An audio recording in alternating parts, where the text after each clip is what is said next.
Don't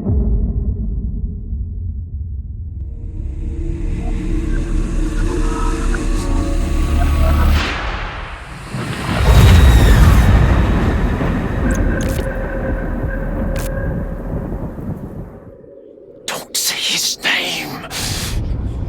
He can hear you.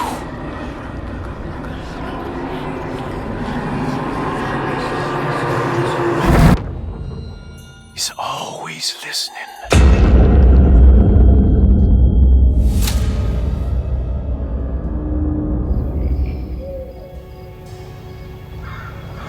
Last night I dreamt that my uncle hung himself in the attic, that we were too late. The house looked different, but it was still called Derceto. Definitely a weird place. Feels like I've been here before. I just can't think why. Let's not waste any time, Detective. Yeah, you're right. Let's go get your uncle, Miss Hartwood.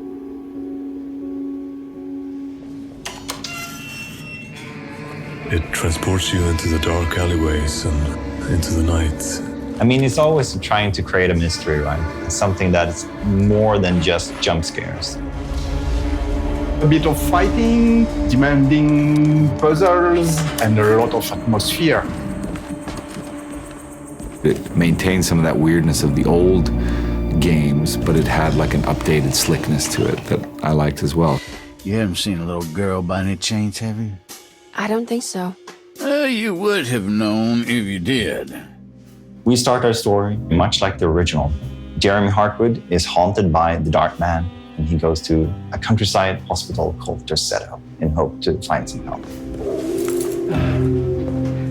I need to get this letter to my niece. She would understand. Jeremy sends a disturbing letter to Emily Hartwood, his niece, and it spooks her enough that she hires Detective Edward Carnby to find out what's going on. Who are you? Whoa, pardon me, excuse me. My name is Edward Carnby, private investigator. I hope you don't mind we let ourselves inside. I do mind. We knew early on that we had a character-driven story, so we needed to find some really good actors to make those characters come to life. I knew of past iterations of the game. I mean, the video game world is something that I'm very interested in general, the horror game genre specifically. David has a really strong presence as an actor, and he's able to make the funny moments really funny, but also the dramatic parts really intense. Why the hell do I wake up hearing that damn voice? I know what it sounds like, but it's not what you think. He's kind of a gruff detective, and he's like searching for something, and you know, he's hard-boiled, but he's got some humor to him and stuff like that. He's a bit of a trope or a type, and I like that, and I like the world and sort of how he's exploring this insanity amidst all this horror and stuff. I liked all those aspects. Let me know if you find her. I'll be around. Emily Hartwood has a closer connection to the plot as she is Jeremy's niece, and therefore also suffers this strange affliction known as the Hartwood curse. I love the mystery of the game. I love the picture of her. Like, there was so much about it that I was curious of. There's a lot of fear within her and a lot of speculation and curiosity and I guess dread, intrigue. Like, there's a lot about her that is kind of on edge. 10 years now. More even since he died. He died a hero. Jodie's a fantastic actress, and she brings a lot of nuance to Emily as a character, and it really makes us sympathize with her. Who's in here? Show yourself. Yes, there is the kind of scary element, but then she still has to go on a journey and discover different things, and there should still be room to breathe and have a funny moment or a sarcastic moment or a moment of discovery. So it's just trying to really kind of keep all those other beats alive amongst the kind of darkness of it all, I guess, is how I felt anyway. So we're bringing back both Emily and Edward as the playable characters, and depending on who you play, you will get a different take on the same story. The people at your set will react differently to you depending on who you play. Even the story will be slightly different. What are you doing sneaking around? So you should definitely make sure to play the game twice. What are you doing in my kitchen? Get out! The way that we reimagined the game was basically looking at the original, and it feels like we've been cultivating a seed that was planted 30 years ago, and it has now grown into something even more dark, even more sinister. I remember that with the first Alone in the Dark I made in 1992, we were basically doing something that nobody had done before. It was the first time that we could explore a big mansion, fight monsters, and solve difficult puzzles all in real-time 3D. At the core is a haunted mansion. That's the most important part. It's Derceto, I would say. Feeling that you're trapped inside a kind of small space. Yeah, I used to say back in the old days that it was another character. Yeah, for sure.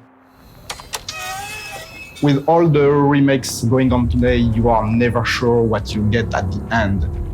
I think that Michael and the team at Pieces did a great job preserving the core feeling of the game. They even went further than everything I could expect 30 years ago. It's really an honor to sort of be a part of the franchise in that sense, because it is such a, again, it can't be overstated. It's so special. It was such a new experience. As a fan of the original, I wanted to bring as much as I could into our version.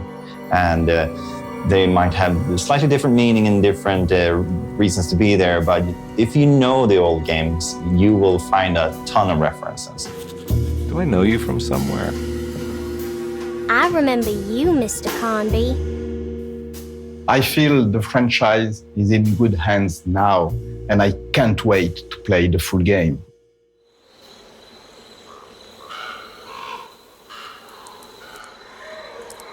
To give you a taste of what the full game will be, we also created a prologue, and it features a character from the game called Grace Saunders, who is a little girl, and you play as her walking around Derceto and trying to post a letter. The prologue is the first glimpse into the atmosphere and the mood, and of course the story of the full game. So if you want to have a look, go and download it right now. They're so creepy.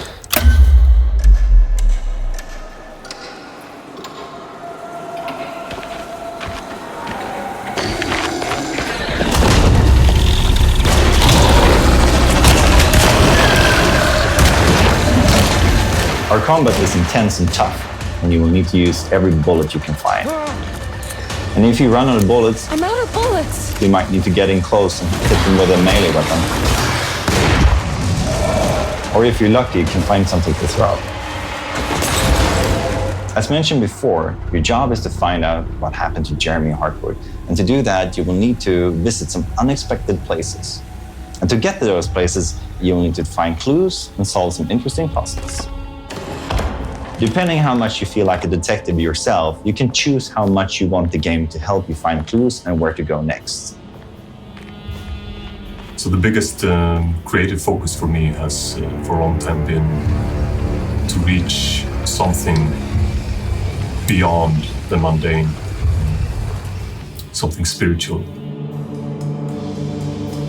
Mike, the director, and I, we spent a lot of time trying to figure out what musical direction we wanted to take with this project. And when we finally decided to go for this kind of dark or doom jazz direction, our minds went directly to Jason, who is a master in this genre.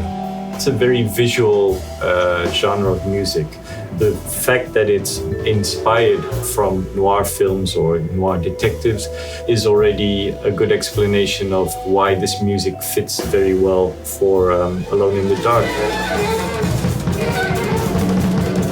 There's a huge mountain and volcano of reverb with drums and screaming saxophones.